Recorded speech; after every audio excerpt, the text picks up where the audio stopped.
दोस्तों नमस्कार, सलाम, सत श्री अकाल एंड आदाब। मेरा नाम है हमिद सिंह और मैं आप सभी लोगों का बहुत बहुत स्वागत करता हूं अपने इस चैनल पर।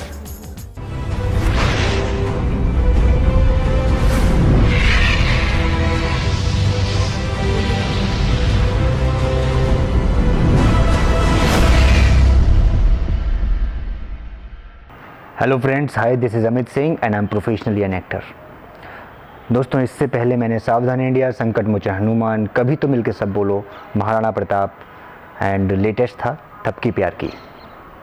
दोस्तों बेसिकली ये सारे के सारे सीरियल्स मैंने कैसे करे, कहाँ करे, ये आप सभी लोगों के दिमाग में घूम रहा होगा, राइट। और आप में से ऐसे बहुत सारे दोस्त होंगे जो मुझे देख रहे हैं, वो ये सोच रहे होंगे कि मैं भी ऐसे ही काम करना चाहता हूँ, कैसे करूँ, कहाँ जाऊँ, किन से मिलूँ, कहाँ पर जाके बात करूँ, राइट दोस्तों। सो ये सारी चीज़ें मैं आपको स्टेप बाय स्टेप बताऊंगा कि कैसे आपको करना है। लेकिन उससे पहले, सबसे पहले आपको ये चैनल सब्सक्राइब करना होगा ताकि मेरी अपकमिंग वीडियोस जो आपके लिए ज़रूरी हो सकती हैं वो आपको सिर्फ सब्सक्राइब करना है मेरे चैनल, और आपके पास वो मेरी अपकमिंग वीडियोस सारी पहुंचती रहेंगी टाइम टू टाइम, क्योंकि सारी चीज़ें सही वक्त पर पहुंचना बहुत ज़रूरी है दोस्तों।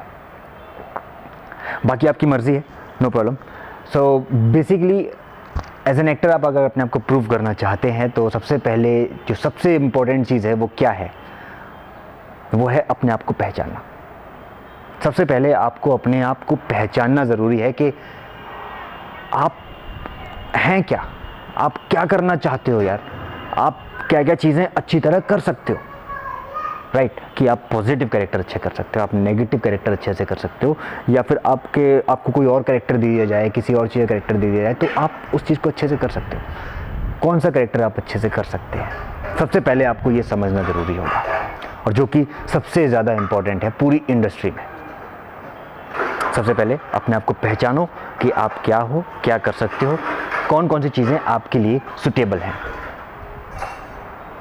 और दूसरी बात कि आप कहाँ रहते हैं, ये सबसे बड़ी बात होती है कि आप एज एन एक्टर अगर आप बनना चाहते हैं तो सबसे पहले आपका जो एरिया है, आप कहाँ से बिलोंग करते हैं, क्योंकि अप डाउन आप रोज़ तो नहीं कर सकते मुंबई से। अगर आप बाई चांस मान लीजिए यूपी में रहते हैं, ग्वालियर में रहते हैं, तो आप ग्वालियर से मुंबई रोज़ अप डाउन नहीं कर सकते, क्योंकि वहाँ जाना पॉसिबल ही नहीं है।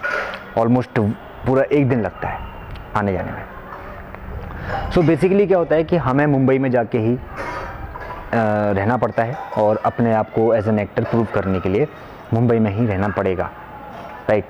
सो सबसे पहला जो सही तरीका है वो यही है कि आपको कम से कम 2-3 महीने का प्लान करके जाना होगा मुंबई, राइट। कम से कम 2 से 3 महीने का प्लान करके जाइए, और मुंबई में जाकर अपने आप को एज एन एक्टर प्रूव करने के लिए ऑडिशंस देना शुरू कीजिए, राइट। सो अब आप ये सोचेंगे कि ऑडिशंस क्या होता है। सो बेसिकली ऑडिशंस जो होते हैं वो होते हैं कि आप किन प्रोडक्शन हाउसेज में जाकर बात कर रहे हैं, कहाँ पर होते हैं, ये सारे के सारे ऑडिशंस कहाँ होते हैं, कैसे होते हैं, ये बहुत बड़ा मैटर है। लेकिन मैं आपको जल्दी जल्दी बताता हूँ तो शायद आपको समझ में आ जाएगा। ये सबसे पहले आपको मुंबई पहुँचना होगा। मुंबई में अंधेरी एक जगह है जहाँ पर आपको ज़्यादातर ऑडिशंस के लिए प्रोडक्शन हाउसेज मिल जाएंगे। आप नेट पर भी सर्च कर सकते हैं कि प्रोडक्शन हाउसेज इन मुंबई, तो ज़्यादातर अंधेरी के और मतलब बैंड्रा, इन सब जगहों के एड्रेस वगैरह निकल के आ जाएंगे। लेकिन सबसे ज़्यादा जो ऑडिशंस होते हैं वो होते हैं अंधेरी में। अब दो बात हो गई कि आप मुंबई भी पहुंच गए और आपने वहाँ रहना भी शुरू कर दिया, और सबसे पहले आपने अपने आप को पहचान लिया। अब आते तीसरी बात, वो है ऑडिशन। ऑडिशन जो कि बहुत इंपॉर्टेंट चीज़ है ऑलमोस्ट, क्योंकि अगर आप किसी भी सीरियल के लिए कास्ट होंगे, क्यों होंगे भाई, क्योंकि आपने एज एन एक्टर अपने आप को प्रूव किया, राइट। आपने चाहे भले ही नेगेटिव रोल किया हो, चाहे आपने भले ही पॉजिटिव कैरेक्टर के लिए आपने ऑडिशन दिया हो, लेकिन आपने ऑडिशन दिया, राइट। सो अब पॉइंट यही आता है कि आपने जो ऑडिशंस दिए हैं वो किस तरीके से दिया है, किसको दिया है, कैसे दिया है, किस तरीके से मिले आप, राइट। और अगर उनको आपका ऑडिशन पसंद आया वो डेफिनेटली आपको कॉल करेंगे।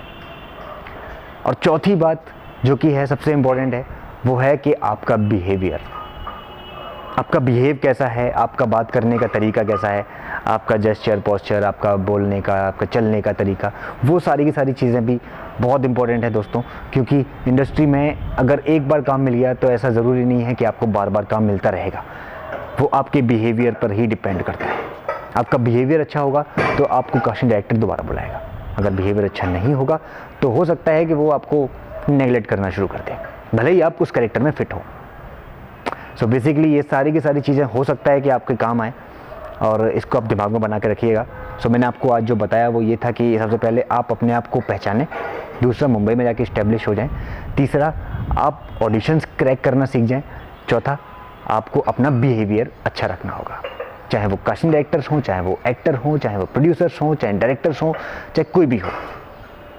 थैंक यू सो मच दोस्तों। और हो सकता है कि आप सभी लोगों को ये सारी की सारी चीज़ें थोड़ी बहुत समझ में आ गई होंगी। मैं अभी ज़्यादा डिटेल्स में नहीं जा रहा हूँ, क्योंकि हो सकता है कि कुछ चीज़ें मैं मिस कर जाऊँ, क्योंकि ये कोई ऐसी चीज़ नहीं है कि मैं आपको एक वीडियो में सारी चीज़ें समझा सकूँ। राइट। सो मेरी अपकमिंग वीडियो के लिए अगर आपने सब्सक्राइब नहीं करा है तो प्लीज़ अभी कर दीजिए। हो सकता है कि मेरी अपकमिंग वीडियोज़ आप तक ना पहुँचे अगर आपने सब्सक्राइब नहीं किया तो। अगर आपने सब्सक्राइब कर दिया तो डेफिनेटली पहुँच जाएगी। Thank you so much guys and नमस्कार।